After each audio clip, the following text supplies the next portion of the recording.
안녕하세요. 시인 수필가 하태무의 책 읽어주는 여자 그 44번째 시간입니다.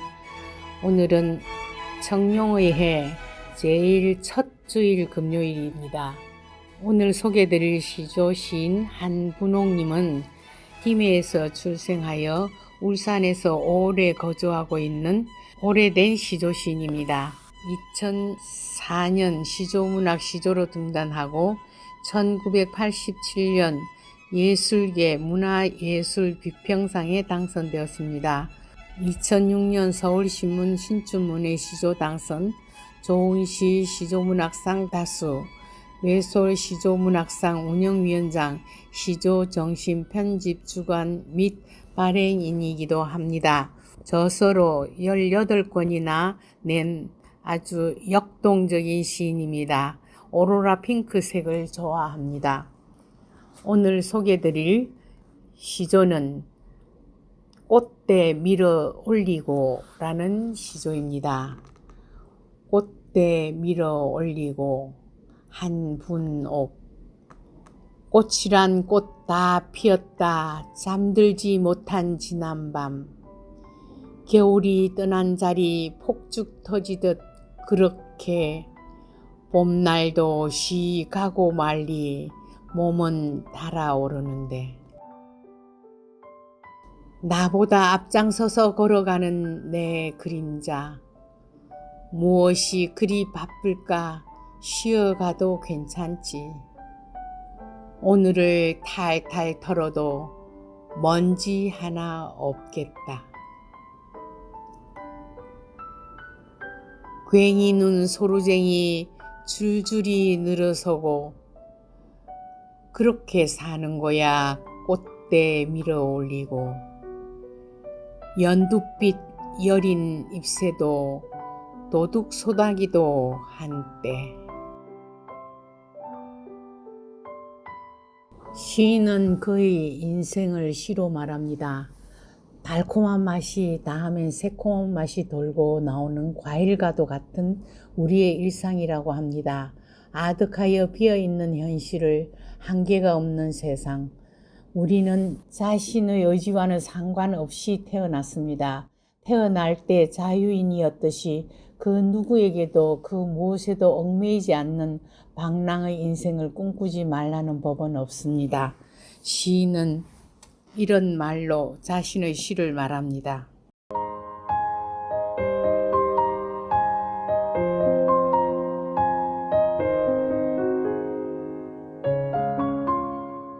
제 이야기는 금요일 저녁 8시부터 30분간 남해 FM 91.9MHz 라디오와 남해 FM 스마트폰 전용 앱, 남해 FM 유튜브와 페이스북을 통해서 들으실 수 있습니다.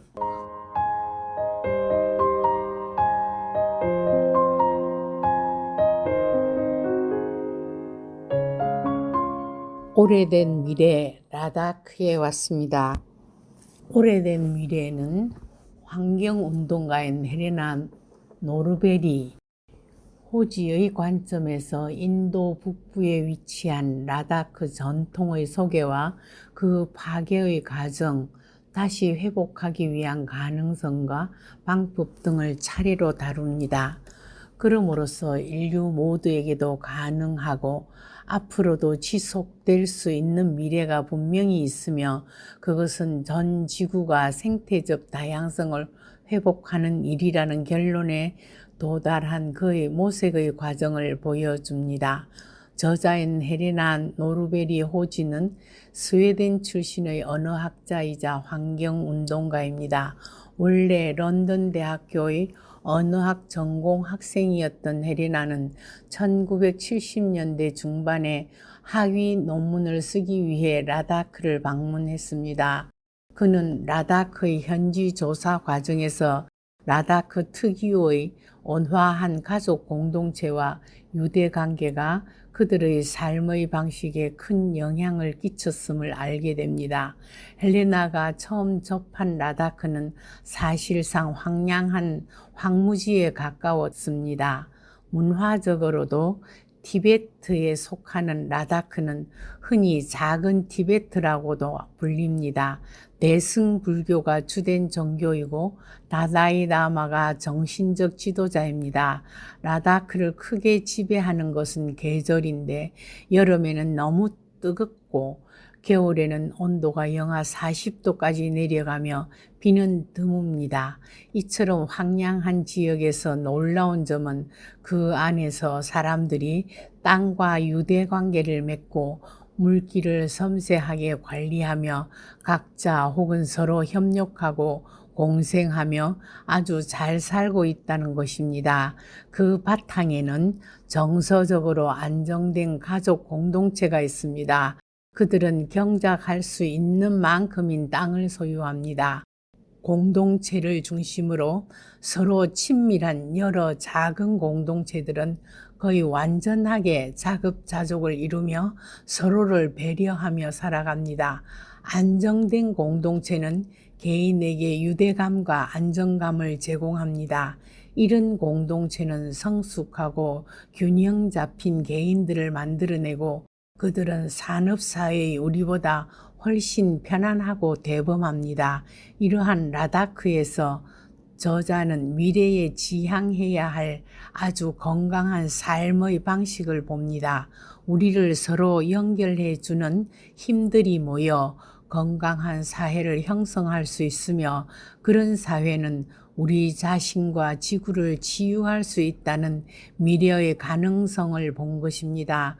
저자는 라다크를 통해 서구 산업 문화가 가져온 폐해가 무엇인지를 알게 됩니다. 그것은 무분별한 개발을 통한 획일적이고 단일한 문화의 확산이었습니다. 한 문화는 파괴될 때마다 여러 세기 동안 누적되어 온 지식도 말살합니다. 점점 더 많은 사람들은 자기 것을 잊어버리고 오로지 경쟁에 몰입하며 탐욕스럽고 자기중심적으로 변해가는 것입니다. 그러한 산업화와 개발의 과정에서 자기중심적인 성향들을 인간의 본성이라 여기게 되는데 저자는 이것이 심각한 문제임을 알게 됩니다. 무분별한 개발이 우리에게 어떻게 들어왔는가를 무시하고 모든 문제를 우리 개인의 문제나 선천적결함으로 돌리는 것이 얼마나 잘못되었는가를 저자는 라다크의 예를 통해 다시 바라보게 된 것입니다. 저자가 바라본 라다크 사회는 낭비도 오염도 없으며 건강하고 든든하며 서로에게 유순합니다.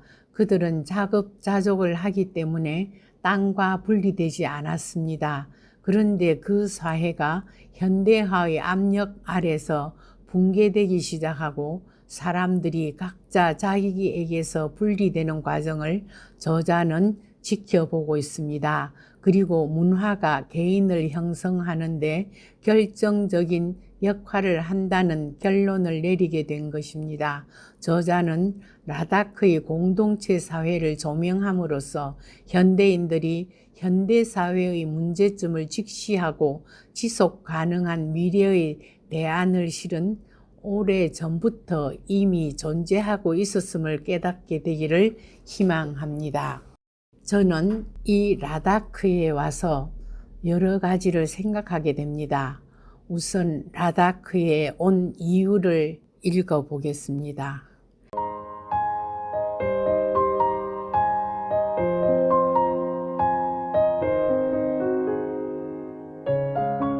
라다크에 온 이유 하태무.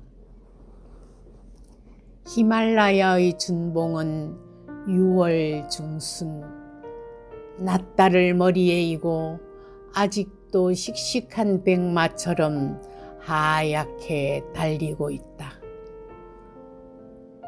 서늘한 등줄기, 하얀 눈은 녹아내리며 폭포를 이루고 오래된 미래 라다크 사람들이 사는 동네로도 흐른다.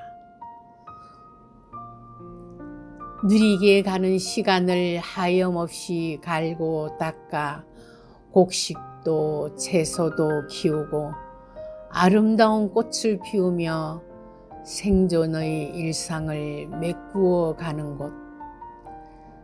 산을 보며 산을 닮아 산처럼 믿음직한, 산처럼 인자로운, 산처럼 고지식한, 산처럼 자연으로, 산처럼 침묵하며, 산처럼 자유롭고, 산으로 이어져 산처럼 흘러내리는, 산처럼 비우는 자세. 영원함의 본향 라다크의 6월에 산으로 살고파서.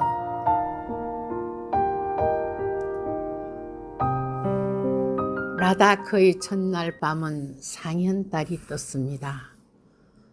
전기도 나가버린 니킬 마을 밤 12시, 반달이 서산으로 기울고 있었습니다. 쏟아질 듯 떠있는 하늘의 별등 중 무겁고 슬픈 별들이 간간히 주르륵 주르륵 떨어지고 있었습니다. 6월 중순, 아직도 시린 눈 덮인 히말라야 능선이 어디로 닿는지도 모르고 휘달리고 있는 쓸쓸한 영혼처럼 지킬 마을로 흘러내렸습니다. 한 번씩 짖던 개도 잠든 고요, 적막한 시간에 깨어있는 건 풀벌레, 들꽃, 그 위를 스치는 바람, 그리고 맑은 영혼 하나나 둘, 그 영혼을 부추는 반달일 것입니다. 오래된 미래의 도시 라다크로 소풍 나온 반달, 그리고 별, 역마살에 집힌 나그네. 리젠 남갈 8살짜리 아이가 있습니다. 아버지는 죽고 엄마는 집 나가고 큰아빠 집에서 사는 라다키 아이, 루킬 호텔 주인집 손자입니다. 저녁에 인사를 하던 아이는 아침에 세수하고 머리에 기름까지 자르르 바르고 나왔습니다. 팅클 팅클 리틀 스타, 노래 하나 부르고 잔도 한 입 얻고 웃는 얼굴이 너무 막습니다. 히말라야 위에 뜬 별을 닮은 아이, 기온의 룽따가 나부끼는 라다크 리길 마을 전부가 놀이터인 자연의 아들, 산이 키웁니다.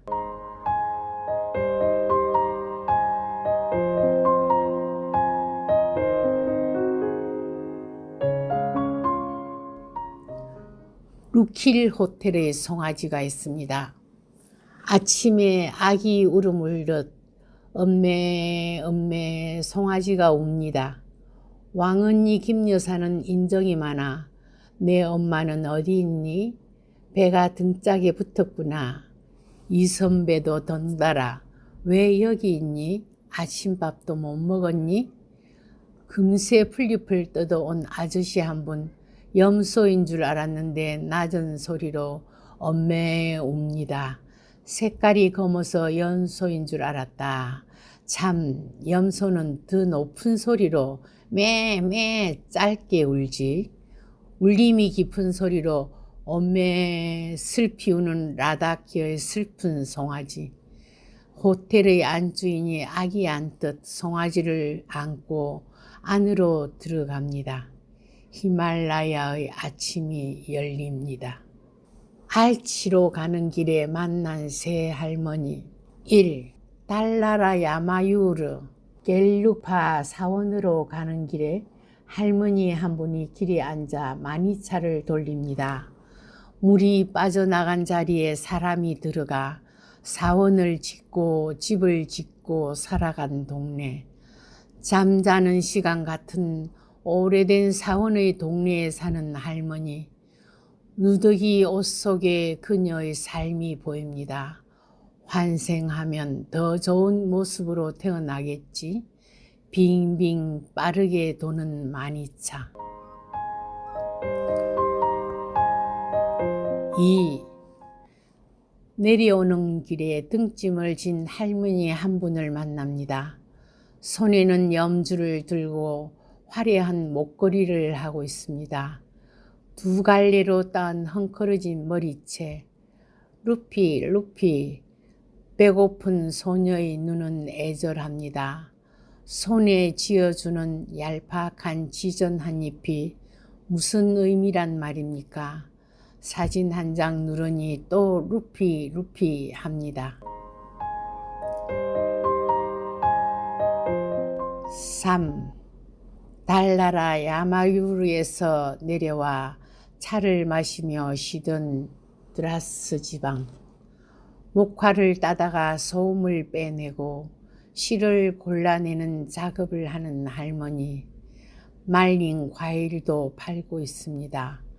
하얀 목화솜, 그 하르르한 속에서도 시간이 잠겨 있습니다.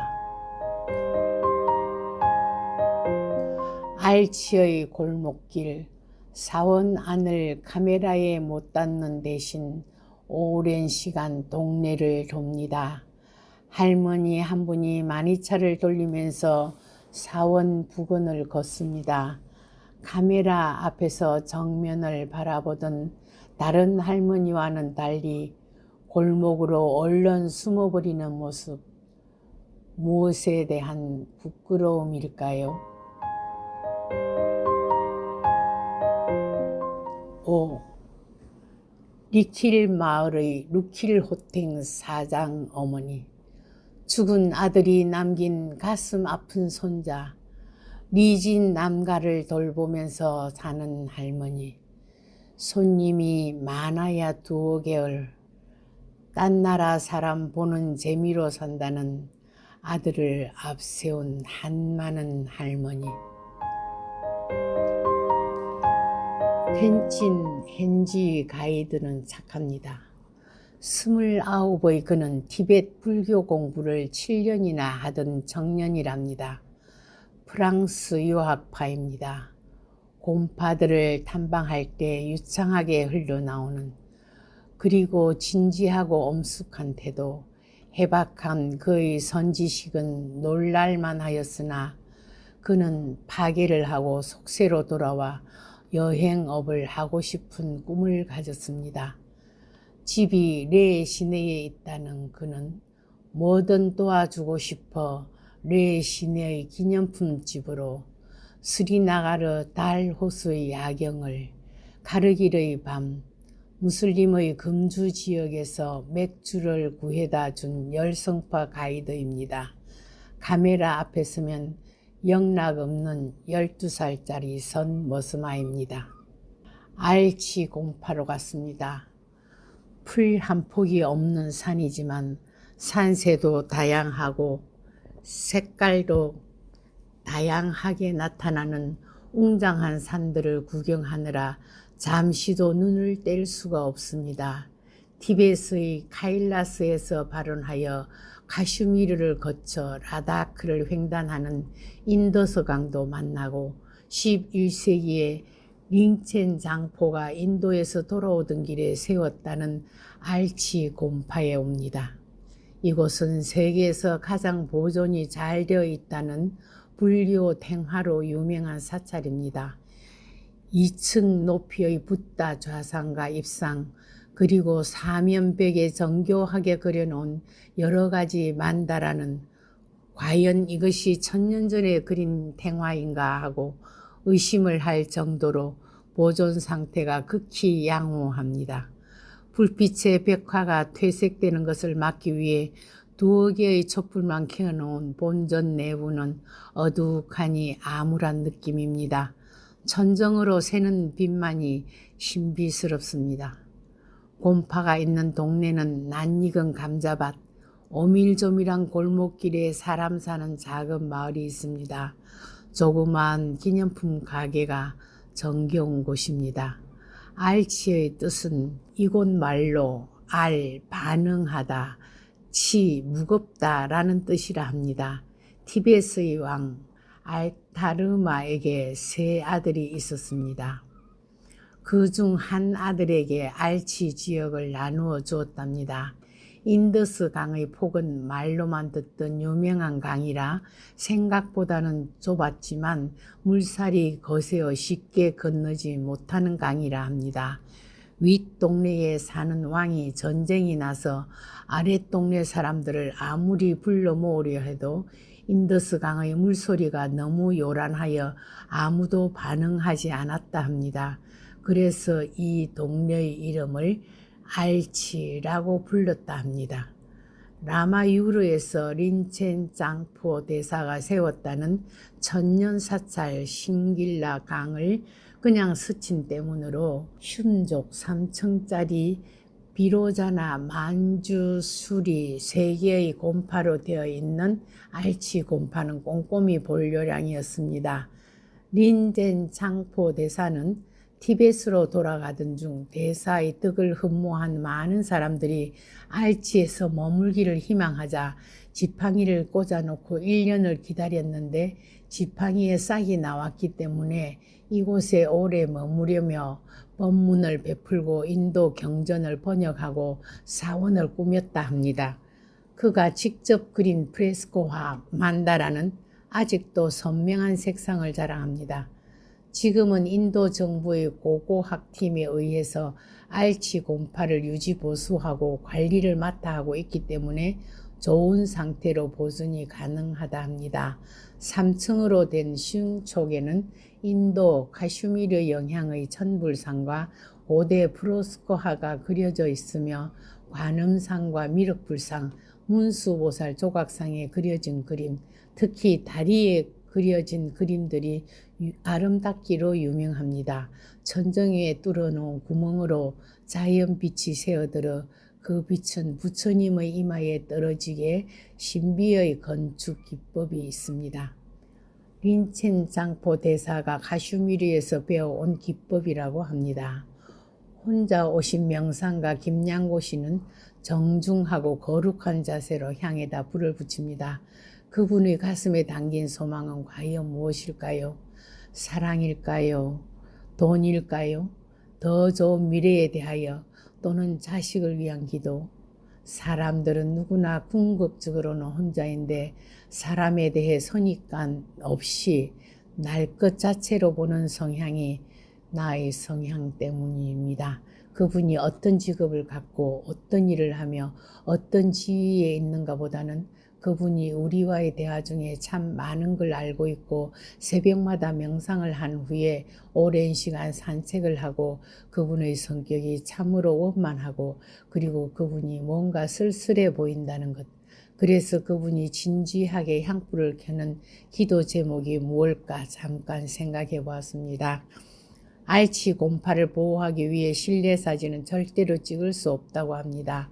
어쩌다 운 좋으면 사진을 찍게 할 수도 있다는 말에 부탁했다가 계속 의심만 받았습니다. 그곳을 지키는 스님은 안 보이는 곳으로 가는 사람을 뒤따라가기에 여념이 없습니다. 곰파마다 신발을 벗고 들어갔기에 애꿎은 신발도 찍어보고 곰파의 바깥에서 오래된 천년된 목조각, 린젠장포 대사가 직접 파고 다듬었다는 기둥들도 사진에 담아봅니다. 얼마나 많은 시간의 흔적들이 머물고 지나갔는지 나이테에 베인 오래된 세월이 주는 사연을 듣기 위해 부지런히 카메라를 들이대 봅니다.